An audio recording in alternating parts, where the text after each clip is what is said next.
আসসালামু আলাইকুম। ডক্টর ইউনূসের যে অন্তর্বর্তীকালীন সরকারের নীতি, সেই নীতিটা নিয়ে ইতিমধ্যে ধরেন খোলামেলা সমালোচনা না করলেও অনেকাংশেই সমালোচনা শুরু হয়েছে।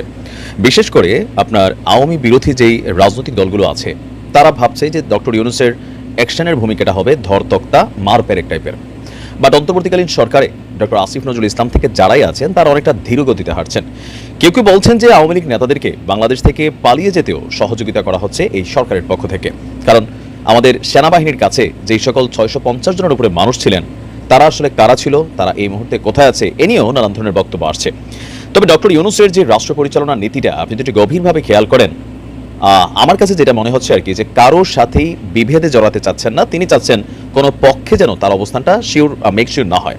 যার কারণে বিএনপি নানান আলোচনা সমালোচনা করছে, অথবা অনলাইনেও যারা পিনাকিদার মতন মানুষ আছেন, অথবা কনক স্যার ইলিয়াস বা আরও যারা আছেন, তারা যে সকল কথাগুলো বলছেন সেগুলোকে অনেকটা পাশ কাটিয়ে অন্তর্বর্তী সরকারের কোনো জায়গায় কোনো পদে এমন কোনো মানুষকে বসান নাই যারা বসলে আওয়ামী লীগের যারা নেতাকর্মী আছেন তাদের উপর অনেকটা অ্যাকশন ভূমিকা প্রয়োগ করতে পারবে।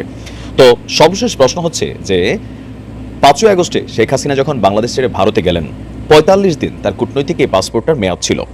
তো এখন গতকালকে থেকে শেখ হাসিনার এক ধরনের পাসপোর্টবিহীন ভারতে থাকার অবস্থান শুরু হয়েছে। তাহলে কোন স্টেটাসে এই মুহূর্তে ভারতে থাকবেন শেখ হাসিনা? এটার সলিউশনটা ডক্টর ইউনূস তার এক কথার মাধ্যমে দিয়ে দিয়েছেন।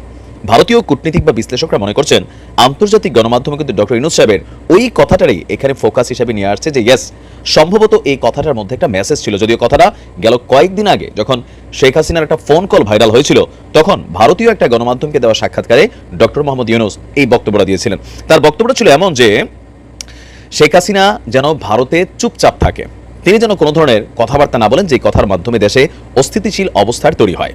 যদি তিনি ভারতে চুপচাপ থাকেন তাহলে তিনি নিরাপদে থাকবেন। যতক্ষণ না সরকার তাকে বাংলাদেশে আনার চেষ্টা করবে ততক্ষণ তিনি যেন ভারতে চুপ থাকেন। এখন তিনার এই কথাটার মধ্যে বিশ্লেষকরা যে মিনিংসটা খুঁজে পাচ্ছেন যে কূটনৈতিক পাসপোর্টটা শেষ হলেও আনটিল বাংলাদেশের সরকার, অন্তর্বর্তী সরকার শেখ হাসিনাকে ভারতে এক ধরনের থাকার বৈধতা দিচ্ছেন, যে ভারত সরকার যেভাবে ভালো মনে করে সেভাবে যেন শেখ হাসিনাকে ভারতে রাখে। কেন? কারণ হচ্ছে এই মুহূর্তে যদি শেখ হাসিনা বাংলাদেশে প্রবেশ করে তাহলে পরিস্থিতি কেমন হবে? গতকালকে বাইতুল মুকাররম মসজিদে পলাতক সেই খতিবের উপস্থিতি একটা দৃশ্যপট কিন্তু দেখিয়ে দিয়েছে। তো সম্ভবত কোথাও না কোথাও ডক্টর মোহাম্মদ ইউনূস চান না যে বাংলাদেশে তিনি ক্ষমতায় থাকাকালীন এমন কোনো পরিস্থিতির উদ্ভব হোক।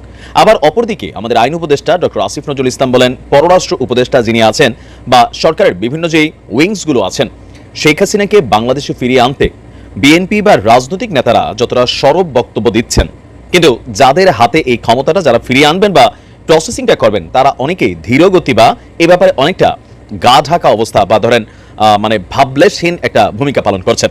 তো এইটার কারণ কি, ভিডিওর প্রথমের অংশে বলেছি যে ডক্টর ইউনূসের যে ভূমিকা, তিনি কিন্তু আসলে কোনো দলের সাথে বিভেদে যেতে চান না। কারণ তার এই অন্তর্বর্তীকালীন সরকার হয়তো 2 বছর থাকবে, 3 বছর থাকবে, 5 বছর থাকবে, এরপর একটা গণতান্ত্রিক সরকার আসবে। সেই সরকার আসার পরে বা এই সরকার থাকা অবস্থাতেই আওয়ামী লীগ আবার পুনর্গঠিত হবে। বাংলাদেশ থেকে আওয়ামী লীগকে নিশ্চিহ্ন করে ফেলা, এটা কিন্তু আসলে সম্ভব না। বাংলাদেশ থেকে কোনো রাজনৈতিক দলকে, বিশেষ করে 3টা দলকে, জাতীয় পার্টি হয়তো বিলুপ্ত হয়ে যেতে পারে, কিন্তু জামায়াত ইসলাম, বাংলাদেশ বিএনপি বা বাংলাদেশ আওয়ামী লীগ, তাদেরকে সরকার যে যতই পরিকল্পনাই করুক, এই টিমগুলোকে কিন্তু রাতারাতি এখান থেকে আপনার মাটিতে মিশিয়ে দেওয়া সম্ভব না, অথবা নিষিদ্ধ করা সম্ভব না। যদি করাও হয়, কোনো সরকার সেটা করে, তাহলে রেজাল্ট কি হবে? জামায়াত ইসলামকে আওয়ামী লীগ কিন্তু নিষিদ্ধ করেই সরকার পতন হয়েছিল, কিন্তু জামাত কিন্তু তাদের আইনের মাধ্যমে বৈধতাকে ফিরিয়ে নিয়ে এসেছে। আর পাশাপাশি প্রতিহিংসামূলক নানান ঘটনা ঘটতে পারে। ডক্টর মোহাম্মদ ইউনূসের এই দেশে অনেক ব্যবসা আছে, বিলিয়নস অফ ডলার এখানে মার্কেট ইনভেস্ট করা আছে।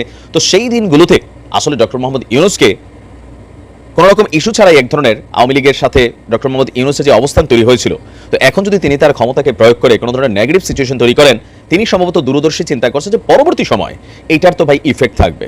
আবার ধরেন যে রাজনৈতিক মামলাগুলা, বাংলাদেশের ইতিহাস বলে যে যতগুলো মামলাই থাকুক, যখন টার্ম চেঞ্জ হয়ে যায় তখন মামলাগুলো রাতারাতি গায়েব হয়ে যায়।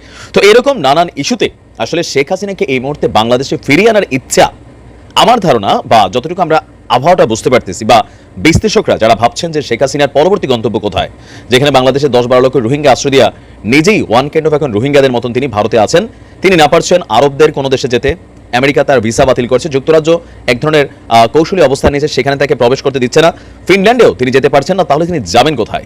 দিন শেষে আওয়ামী লীগের বাতিঘর হিসেবে চিহ্নিত ভারতেই হয়তো তাকে থাকতে হবে। এখন আমাদের সরকার যদি বিষয়টা নিয়ে বাড়াবাড়ি লেভেলে যায় অথবা ধরেন শক্ত ভূমিকায় যায়, প্রতিবেশী কূটনৈতিক সম্পর্ক বা যে আইনগুলো আছে বা দ্বিপাক্ষিক চুক্তি আছে, তাহলে ভারত সরকারকে একটা বিপদে পড়তে হবে।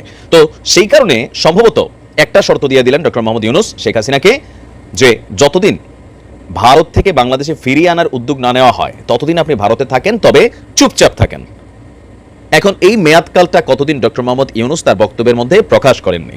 আর গতকালকে ফিনান্সিয়াল টাইমস বা ইন্ডিয়া টুডে বা ভারতের যে গণমাধ্যমগুলো তারা কিন্তু শেখ হাসিনার ইস্যুতে কথা বলছে যে শেখ হাসিনা আসলে ভারতে কিভাবে থাকবেন বা তাকে ভারতে রাখলে বাংলাদেশের সাথে কূটনৈতিক সম্পর্কে ভাটা পড়বে কিনা। ভাটা পড়বে, তবে সেটা যদি একটা রাজনৈতিক সরকার হয়। স্বাভাবিকভাবে যদি বিএনপি ক্ষমতায় আসে 100% তারা কূটনৈতিক যে শক্তি সেটাকে সর্বোচ্চ প্রয়োগ করে ভারত থেকে তাকে ফিরিয়ে আনার চেষ্টা করবে, তখন ভারত বিপদে পড়বে। But right now doctor Mohammad ইউনূসের যে সরকার, এই সরকার আসলে খুব শক্তিশালীভাবে তাকে ভারত থেকে ফিরিয়ে আনবেন, এটা কিন্তু আপনার নমুনা দেখে মনে হচ্ছে না।